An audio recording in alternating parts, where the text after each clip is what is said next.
राष्ट्रीय पंचायत राज दिवस आज। मुख्यमंत्री ने रांची में उत्कृष्ट ग्राम पंचायतों को किया पुरस्कृत। कहा, गांवों के विकास के लिए सरकार कृत संकल्पित। लखनऊ में आयोजित उत्तर क्षेत्रीय कृषि सम्मेलन में शामिल हुए केंद्रीय कृषि मंत्री। कहा, देश में पर्याप्त अनाज भंडार, खाद्य सुरक्षा सुनिश्चित करना सरकार की प्राथमिकता। हजारीबाग में आगजनी मामले में हथियार सहित 4 गिरफ्तार। जमशेदपुर में गांजा तस्करी का खुलासा, 4 किलोग्राम गांजा के साथ तस्कर गिरफ्तार। और आज से बदलेगा मौसम का मिजाज, बढ़ती गर्मी से मिल सकती है राहत। 29 अप्रैल तक गरज के साथ बारिश की संभावना, तेज आंधी और वज्रपात की चेतावनी।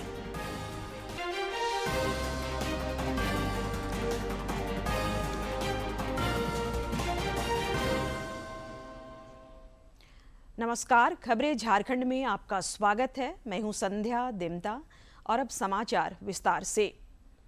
पश्चिम बंगाल में दूसरे चरण के विधानसभा चुनाव के लिए प्रचार चरम पर है। सभी दलों ने प्रचार अभियान तेज कर दिया है। इस बीच प्रधानमंत्री नरेंद्र मोदी ने आज कोलकाता में हुगली नदी के तट पर समय बिताया और मां गंगा के प्रति अपनी श्रद्धा व्यक्त की। इस दौरान उन्होंने हुगली के किनारे नाविकों और सुबह टहलने वाले लोगों से भी मुलाकात की।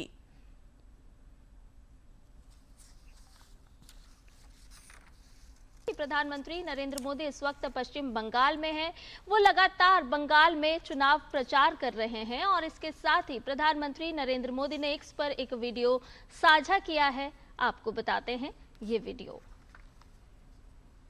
तो बोट राइड की है प्रधानमंत्री नरेंद्र मोदी ने। प्रधानमंत्री नरेंद्र मोदी पश्चिम बंगाल में हैं और ये तस्वीरें प्रधानमंत्री नरेंद्र मोदी ने अपने सोशल मीडिया प्लेटफॉर्म के जरिए साझा भी की है। पश्चिम बंगाल बड़ी ही सुंदर दृश्यों का आनंद लेते हुए प्रधानमंत्री नरेंद्र मोदी प्रकृति के बीच, मां गंगा के बीच।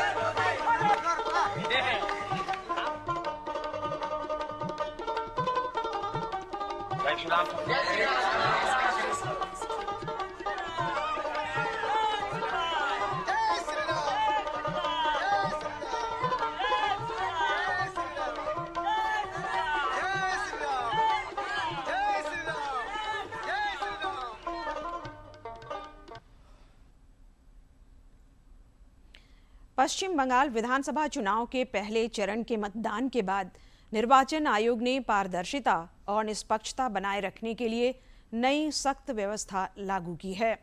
आयोग ने मतदान केंद्रों पर लगाए गए निगरानी कैमरों और उनके सुरक्षित वीडियो डेटा के संरक्षण को लेकर ताजा दिशा निर्देश जारी किए हैं। निर्वाचन आयोग ने पश्चिम बंगाल विधानसभा चुनाव के लिए मतदान के बाद एक नया दिशा निर्देश जारी किया है। मतदान संपन्न होने के बाद निगरानी कैमरा और वीडियो डेटा को संभालने के लिए कड़े दिशा निर्देश जारी किए गए हैं। इन दिशा निर्देशों के तहत मतदान केंद्र के कैमरों में इस्तेमाल किए गए SD कार्ड को मतदान संपन्न होने के तुरंत बाद नहीं निकाला जा सकता है। इन कैमरों को सेक्टर अधिकारी की निगरानी में रखा जाना चाहिए। इन SD कार्ड्स को सहायक रिटर्निंग अधिकारी की उपस्थिति में नामित डेटा संग्रह और प्राप्ति केंद्र पर ही निकाला जा सकता है। मतदान के दौरान लिए गए सभी वीडियो फुटेज को सुरक्षित और व्यवस्थित तरीके से संरक्षित किया जाना चाहिए।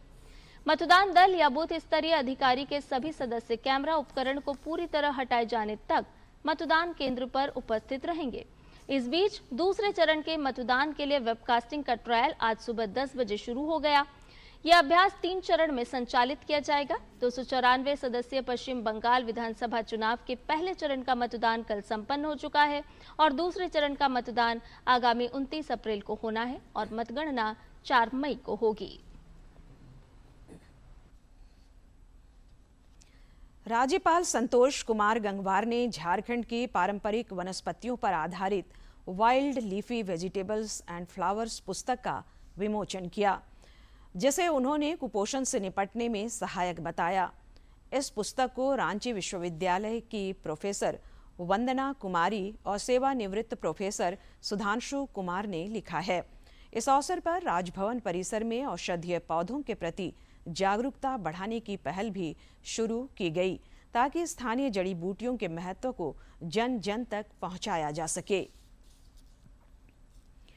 आज राष्ट्रीय पंचायत राज दिवस है। इस अवसर पर राजधानी रांची के खेलगांव स्थित टाना भगत स्टेडियम में मुख्य समारोह का आयोजन किया गया।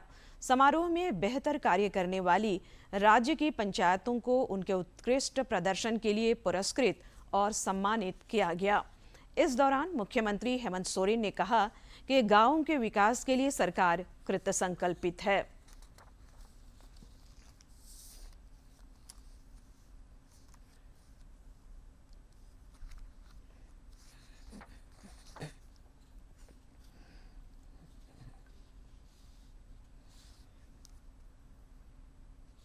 मैं हमेशा ये कहता हूं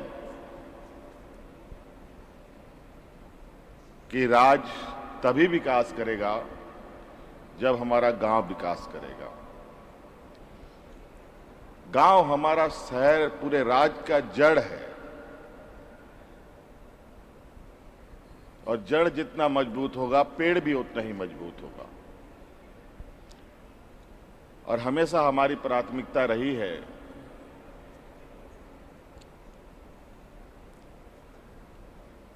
कि गांव मजबूत हो, गांव के लोग मजबूत हों, बूढ़ा बुजुर्ग किसान महिला सभी के चेहरे में मुस्कान हो।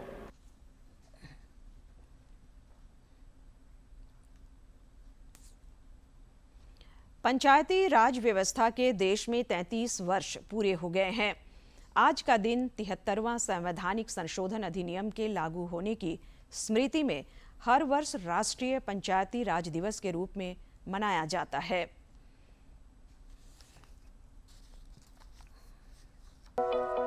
विकसित और आत्मनिर्भर भारत के सपने को पूरा करने की कहानी ग्रामीण भारत भी तेजी से लिख रहा है। देश में पंचायती राज व्यवस्था ने गांवों की तस्वीर को बदल दिया है। करीब 2.5 लाख से ज्यादा पंचायतों और 32 लाख जनप्रतिनिधि देश की करीब 65% आबादी की आवाज बन चुके हैं। और इस बदलाव का सबसे मजबूत स्तंभ ग्रामीण महिलाएं हैं। वो महिलाएं जो कभी घर की चौखट तक सीमित थी, वो बदलते और नए भारत में पंचायत की चौपाल पर फैसले ले रही हैं। पंचायतों में करीब 50% प्रतिनिधि आज महिलाएं हैं, जिनकी संख्या 14 लाख से ज्यादा है। यानी अब गांवों की दिशा और दशा महिलाएं तय कर रही हैं। आज का दिन यह सोचने समझने का दिन है कि पंचायती राज व्यवस्था कितनी सुदृढ़ हुई है, उसकी क्या क्या चुनौतियां हैं और क्या क्या अवसर हैं। हम बापू के सपनों को कितना साकार कर पाए हैं। हम हमारे परम आदरणीय प्रधानमंत्री जी के आत्मनिर्भर भारत में आत्मनिर्भर पंचायतों को बनाकर कितना योगदान दे पाए हैं। अब बदलाव सिर्फ सोच में नहीं, संसाधनों में भी दिख रहा है। 16वें वित्त आयोग ने ग्रामीण तंत्र को मजबूत करने के लिए अगले 5 वर्षों के लिए 4.35 लाख करोड़ रुपए का ऐतिहासिक फंड का आवंटन किया है, जो पहले की तुलना में 84% ज्यादा है। अब गांव खुद तय कर रहे हैं कि विकास कहां और कैसे होगा। डिजिटल इंडिया की पहुंच अब गांवों की चौपालों तक पहुंच गई है, जहां 3 लाख करोड़ रुपए से ज्यादा का डिजिटल लेन देन हो रहा है। और पंचायतों में भी अब आर्टिफिशियल इंटेलिजेंस का उपयोग तेजी से हो रहा है। तकनीक अब सिर्फ शहरों तक सीमित नहीं, बल्कि गांवों की भाषा बोल रही है। करीब 1.18 लाख पंचायतें AI टूल सभासार से जुड़ चुकी हैं। स्वामित्व योजना के तहत 3.30 लाख गांवों का सर्वे हुआ। करीब 3.13 करोड़ लोगों के संपत्ति कार्ड बने हैं। यानी अब गांवों में मालिकाना हक और नए सपनों की शुरुआत हो चुकी है। ग्रामीण लोगों को अब बैंकिंग सुविधाएं लेना संभव हो सका है। गांव अब पीछे नहीं बल्कि भारत के विकास की अगली पंक्ति में खड़े हैं, जहां महिलाएं नेतृत्व कर रही हैं और पंचायतें बदलाव की असली ताकत बन रही हैं। अनुज यादव, डीडी न्यूज, दिल्ली। लखनऊ में आयोजित उत्तर क्षेत्रीय कृषि सम्मेलन में केंद्रीय कृषि मंत्री शिवराज सिंह चौहान शामिल हुए। इस सम्मेलन में कृषि क्षेत्र के विशेषज्ञ शामिल हुए। बाद में पत्रकारों से बातचीत में श्री चौहान ने देश को आश्वस्त किया कि भारत में पर्याप्त अनाज भंडार मौजूद है। उन्होंने स्पष्ट किया कि देश के कृषि भंडार गेहूं और चावल समेत कृषि उपजों से भरे हुए हैं और खाद्य सुरक्षा सुनिश्चित करना केंद्र सरकार की प्राथमिकता है। रीजनल कॉन्फ्रेंस है, एक जयपुर में पहली हुई, ये दूसरी है यहां पे, और मुझे लग रहा है कि ये बहुत उपयोगी है। संबंधित राज्यों के सभी खेती से संबंधित प्रमुख अधिकारी आए हुए, और ये उत्तर क्षेत्र तो बहुत महत्वपूर्ण है हमारे लिए। एक तरफ यहां पंजाब और हरियाणा जैसे राज्य हैं जिन्हें हरित क्रांति की शुरुआत की थी, दूसरी तरफ उत्तर प्रदेश है कि उत्तर प्रदेश तो देश में खाद्यान्न उत्पादन में आज नंबर 1 है। सबसे ज्यादा योगदान उत्तर प्रदेश का खाद्यान्न उत्पादन में है। देश के अन्न के भंडार आज हमने भर के रखे हैं, दुनिया में कहीं से मंगाने की जरूरत नहीं। गेहूं, चावल में तो भारत उत्पादन में आज नंबर 1 है दुनिया में। अब हमने चीन को पीछे छोड़ दिया, चीन पीछे चला गया, भारत नंबर 1 पर आ गया। कभी हम PL480 गेहूं मंगाते थे अमेरिका से, लाल गेहूं, लेकिन मुझे खुशी है कि भारत सरकार ने पहले 25 लाख मीट्रिक टन, अब और 25 लाख मीट्रिक टन गेहूं निर्यात करने की अनुमति दी है कि दुनिया भर में भेजो। आज हमारे बासमती की महक कनाडा से लेकर अमेरिका तक के लोगों को लुभा रही है। भारत सरकार केवल किसानों की आय बढ़ाने के लिए ही काम नहीं कर रही है, बल्कि अपने उत्पाद को बेचने के लिए उन्हें बेहतर प्लेटफॉर्म भी उपलब्ध करा रही है। गिरिडीह जिले के जमुआ प्रखंड के रांगामाटी गांव में नाबार्ड ने किसानों को सब्जियां बेचने के लिए एक ऐसा प्लेटफॉर्म दिया है जिसकी ग्रामीण काफी तारीफ कर रहे हैं।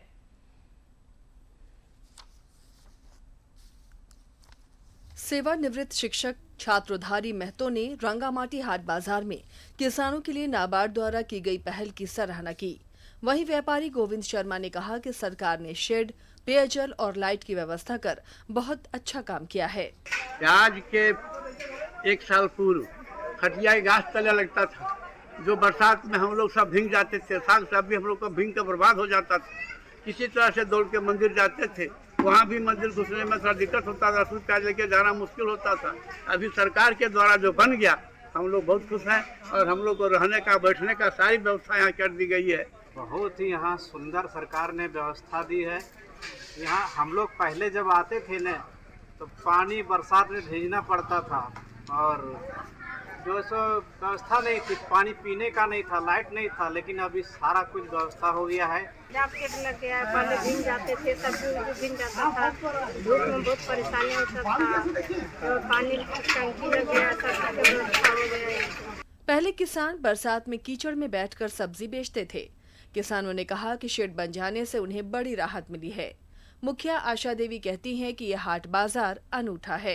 अभी जब से हम मुखिया बने तब से अपना प्रयास हम पूरा तरीके से कर रहे हैं कि लोगों को, किसानों को जो हमारे पंचायत में त्रुटियां हैं हम दूर कर सकें, और उसके लिए हम पूरा प्रयास कर रहे हैं। इन 4 सालों में हम पूरा अपना जान जीत लगा के लगे हुए हैं कि अपना पंचायत को हम कैसे, लोगों का जो तकलीफ है वो कैसे हम कम कर सकें। अभी हमारे DDM आशुतोष प्रकाश हैं नाबार्ड के, जिनको आग्रह किया और उन्हें विजिट के लिए लाएं, तो उनके सहयोग से आज, और मुखिया यहाँ आशा देवी हैं, उनके दोनों के कन्वर्जन से यह बाजार बन पाई है। और प्रयास किए हैं हम लोग सुंदर से सुंदर बनवाने के लिए। आप देख रहे होंगे कि पेवर ब्लॉक और टाइल्स लगा करके बनाए हुए हैं, तो आज खरीदार को भी सहूलियत हो रही है। हम तो धन्यवाद कहना चाहेंगे, नाबार्ड सरकार को धन्यवाद देंगे। रंगामाटी में नाबार्ड द्वारा बनाए गए शेड में सभी प्रकार की सुविधाओं का ख्याल रखा गया है। फर्श पर टाइल्स लगाए गए हैं। वहीं देर शाम तक बाजार लगे, इसके लिए सौर ऊर्जा की व्यवस्था की गई है। गिरिडीह से रमेश प्रभाकर की रिपोर्ट। जामताड़ा में प्रधानमंत्री जन औषधि केंद्र आम लोगों के लिए किसी वरदान से कम नहीं है। यहाँ सस्ती और गुणवत्तापूर्ण दवाएं मिलने से गरीब और मध्यम वर्ग के मरीजों को बड़ी राहत मिल रही है। यही वजह है कि इन केंद्रों की मांग लगातार बढ़ती जा रही है और अब यहाँ लोगों की भीड़ भी बढ़ने लगी है। केंद्र सरकार की पहल के तहत जामताड़ा में संचालित प्रधानमंत्री जन औषधि केंद्र पर 50 से 90% तक सस्ती दवाएं उपलब्ध कराई जा रही हैं।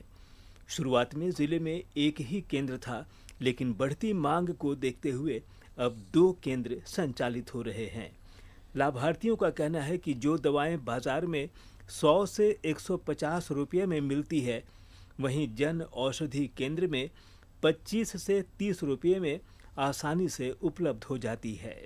यहाँ पर दवाइयाँ बाजार से बहुत कम रेट में मिलता है, जो कि आम जनता को, गरीब तबका को बहुत मतलब पैसा का बचत हो जाता है। और जैसे कि दवाइयाँ कोई 100 रुपया है तो वो तो 50% कम रेट में मिलता है, 50 के नीचे ही।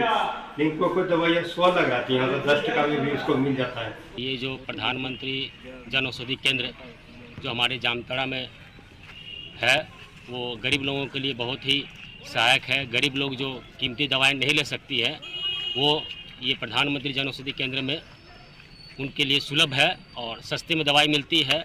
जन औषधि केंद्रों पर लोगों की बढ़ती भीड़ इस योजना की सफलता की कहानी बयां कर रही है। उपभोक्ताओं का कहना है कि यहाँ की दवाएं सस्ती होने के साथ साथ गुणवत्ता में भी बेहतर है। कई लोगों ने बताया कि महंगी दवाएं अब बेहद कम कीमत पर मिल रही है, जिससे उनके इलाज का खर्च काफ़ी कम हो गया है। जन औषधि केंद्र के बारे में ये बताना चाहूँगा, मैं भी उसका उपयोग करता हूँ। और जो कि मैं जनरल मार्केट में दवाई किनता था तो 1500 रुपये की दवाई आती थी, वो दवाई हमको 1 महीने में 300 रुपये में मिल जाती है। जन औषधि में दवाएँ हैं, प्रोटीन भी है, जो नए लड़के लोग खेला उला करते हैं उनके लिए प्रोटीन भी है। प्रधानमंत्री जन औषधि केंद्र आज गरीब और जरूरतमंद मरीजों के लिए बड़ी राहत बनकर उभरा है। सस्ती दवाओं की उपलब्धता ने जहां लोगों का आर्थिक बोझ कम किया है, वहीं इलाज को भी आसान बना दिया है। जामताड़ा से उज्जवल सिंह की रिपोर्ट। केंद्र सरकार ने बढ़ते साइबर खतरों, खासकर एआई से जुड़े जोखिमों को लेकर गंभीर चिंता जताई है। इसी सिलसिले में केंद्रीय वित्त मंत्री निर्मला सीतारमण ने एक महत्वपूर्ण बैठक की। द्वारा अब तक साइबर सुरक्षा को मजबूत करने के प्रयासों की सराहना की, लेकिन साथ ही चेतावनी भी दी कि नए एआई मॉडल से जुड़े खतरे अभूतपूर्व हैं और इनके लिए उच्च स्तर की सतर्कता और समन्वय जरूरी है। वित्त मंत्री ने इंडियन बैंक्स एसोसिएशन को एक समन्वित संस्थागत तंत्र विकसित करने के निर्देश दिए, ताकि ऐसे खतरों का त्वरित और प्रभावी ढंग से सामना किया जा सके। बैंकों को विशेषज्ञ साइबर सुरक्षा पेशेवरों की सेवाएं लेने और संदिग्ध गतिविधियों की तुरंत सूचना संबंधित एजेंसियों को देने को कहा गया है। साथ ही ग्राहक डेटा और वित्तीय संसाधनों की सुरक्षा के लिए अग्रिम उपाय अपनाने पर जोर दिया गया है। इस बैठक में केंद्रीय इलेक्ट्रॉनिक्स एवं आईटी, रेल और सूचना एवं प्रसारण मंत्री अश्विनी वैष्णव भी शामिल हुए। बैठक में देश के सभी प्रमुख अनुसूचित वाणिज्यिक बैंकों के प्रबंध निदेशक और मुख्य कार्यकारी अधिकारी, वित्तीय सेवा विभाग के सचिव एम नागर राजू, भारतीय कंप्यूटर आपातकालीन प्रतिक्रिया दल के महानिदेशक डॉक्टर संजय बहल, साथ ही आरबीआई, एयर, एनपीसीआई के वरिष्ठ अधिकारी मौजूद रहे। केंद्र सरकार ने वर्ष 2025-26 के दौरान 75 लाख से अधिक अनुसूचित जाति के छात्रों की शिक्षा के लिए 7,981 करोड़ रुपए से अधिक की राशि वितरित की है। केंद्रीय सामाजिक न्याय और अधिकारिता मंत्री डॉक्टर वीरेंद्र कुमार ने बताया कि सरकार समाज के हर वर्ग के समावेशी विकास के लिए प्रतिबद्ध है। उन्होंने कहा कि अनुसूचित जाति कल्याण योजनाओं के बजट में लगातार वृद्धि की जा रही है, जिसके तहत पूर्व मैट्रिक छात्रवृत्ति योजना में इस बार 21% का इजाफा किया गया है। यह योजनाएं विशेष रूप से हाशिए पर पड़े छात्रों के शैक्षिक उत्थान पर केंद्रित है।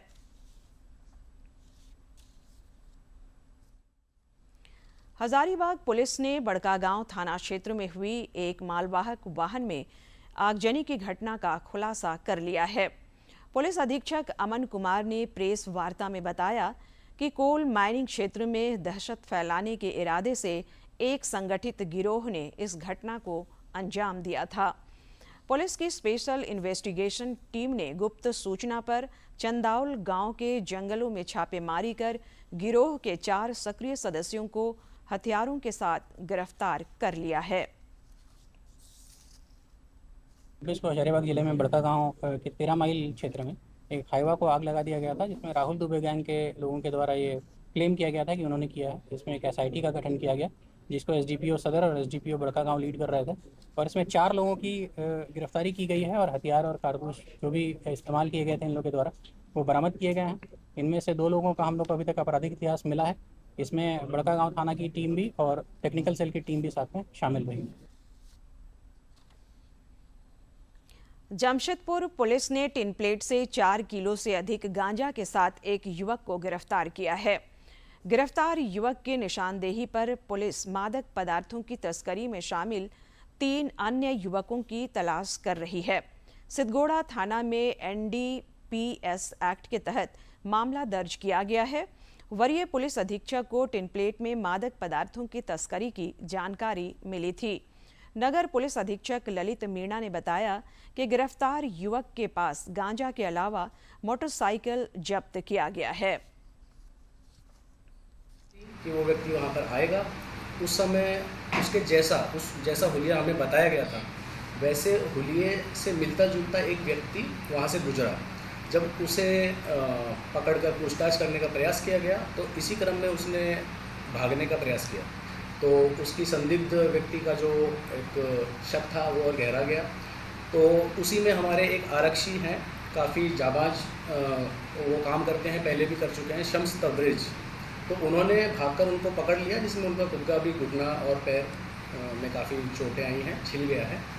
और इस क्रम में जब देखा गया कि इनके पास में क्या क्या सामान है, तो उनके पास 4 पैकेट प्राप्त हुए जो कि भूरी टेप से लपेटे गए थे, और देखने पर वो गांजा जैसा प्रतीत हुआ, जो कि मादक पदार्थ होता है।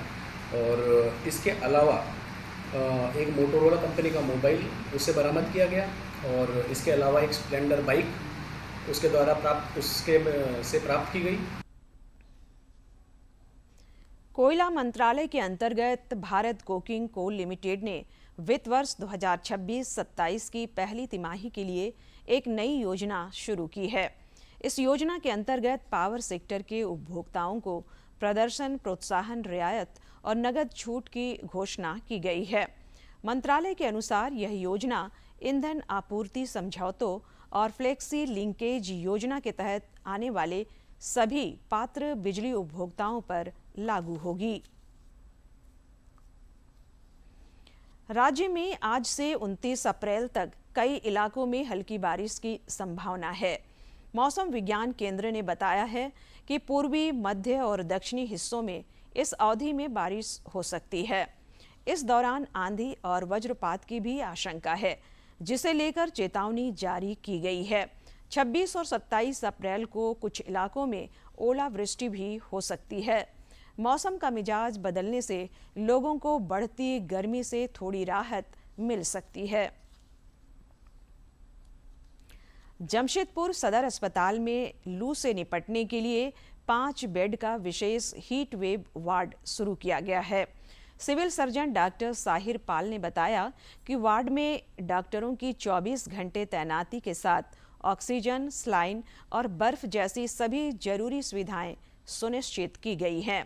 जिला सर्विलांस टीम को भी मरीजों की स्थिति पर निरंतर नजर रखने का निर्देश दिया गया है।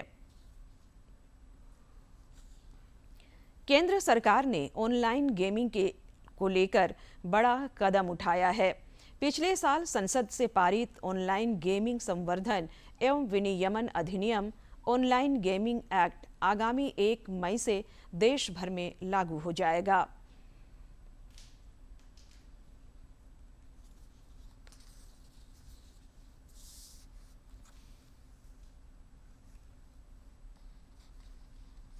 एवं विनियमन अधिनियम अब आगामी 1 मई से पूरे देश में लागू हो जाएगा। इस कानून का मुख्य उद्देश्य आपको बताते हैं। ऑनलाइन मनी गेम्स और उनके बढ़ते खतरों से नागरिकों को सुरक्षित रखना है। साथ ही ई स्पोर्ट्स और ऑनलाइन सोशल गेम्स के लिए एक सुरक्षित और पारदर्शी ढांचा तैयार करना है। इस अधिनियम के तहत भारतीय ऑनलाइन गेमिंग प्राधिकरण IOGA का गठन किया गया है, जो ऑनलाइन गेमिंग सेक्टर का रेगुलेटर होगा। यह प्राधिकरण यह सुनिश्चित करेगा कि सभी गेम्स कानूनी दायरे में रहे और उपयोगकर्ताओं की सुरक्षा के सभी मानक पूरे हो। अगर कोई गेम ऑनलाइन मनी गेम है तो उसे पूरी तरह से प्रतिबंधित किया जाएगा, जबकि ई स्पोर्ट्स और सोशल गेम्स को एक संरक्षित वातावरण मिलेगा।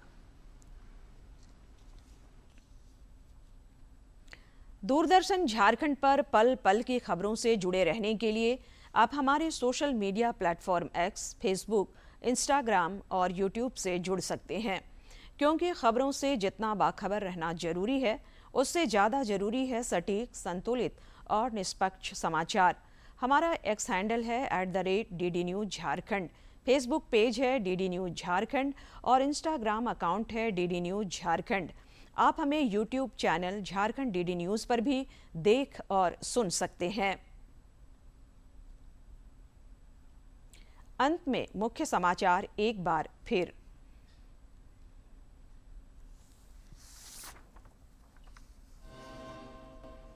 राष्ट्रीय पंचायत राज दिवस आज। मुख्यमंत्री ने रांची में उत्कृष्ट ग्राम पंचायतों को किया पुरस्कृत। कहा, गांव के विकास के लिए सरकार कृत संकल्पित। लखनऊ में आयोजित उत्तर क्षेत्रीय कृषि सम्मेलन में शामिल हुए केंद्रीय कृषि मंत्री। कहा, देश में पर्याप्त अनाज भंडार, खाद्य सुरक्षा सुनिश्चित करना सरकार की प्राथमिकता। हजारीबाग में आगजनी मामले में हथियार सहित 4 गिरफ्तार।